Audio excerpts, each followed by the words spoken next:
سلام كمسك الختام.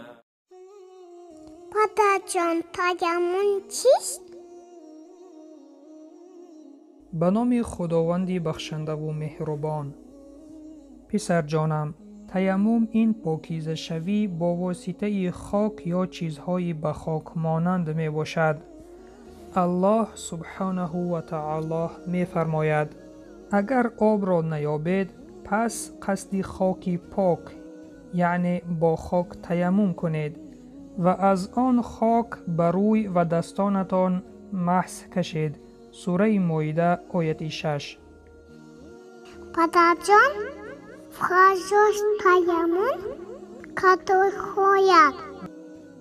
پسر جانم، فرضهای تیمم عبارت اند از نیت کردن و مسح کردن روی و دستها تا آرنج با کف دستهایی که به خاک پاکیزه زده شد.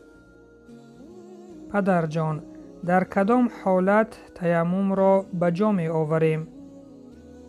پسر جانم، در حالتی که اگر ما برای طهارت یا که برای غسل مقداری آب بسنده نیابیم یا که به سبب بیماری و یا دیگر سببها آب را استفاده برده نتوانیم، تیمم را به جای می آوریم.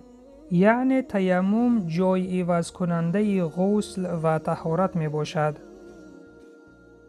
پدر جان، تیمم چگونه انجام داده می شود؟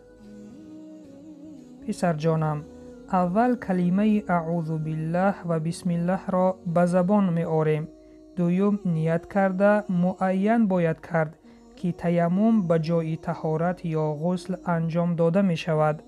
سیوم کف دستان را به خاک پاکیزه زده آنها را بر روی می مالیم یعنی روی را مسح می کشیم و چهارم دوباره کف دستان را به خاک پاکیزه زده آنها را از بند دست تا به آرنج مسح می کشیم. اول با کف دست چپ دست راست را، سپس با کف دست راست دست چپ را مسح می کشیم. پدر جان، شکننده های تیمم کدام هایند؟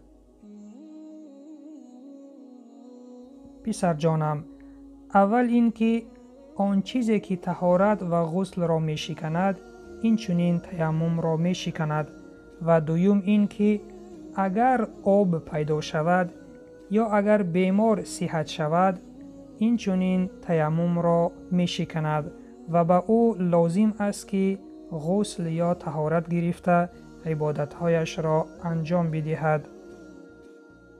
این بود پایان درس امروزه. منتظر درس های آینده باشید.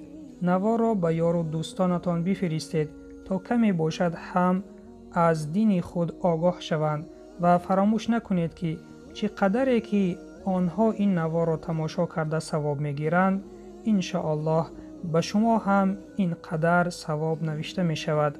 و سلام بر آن شخصانی که راه هدایت را پیش گرفتند.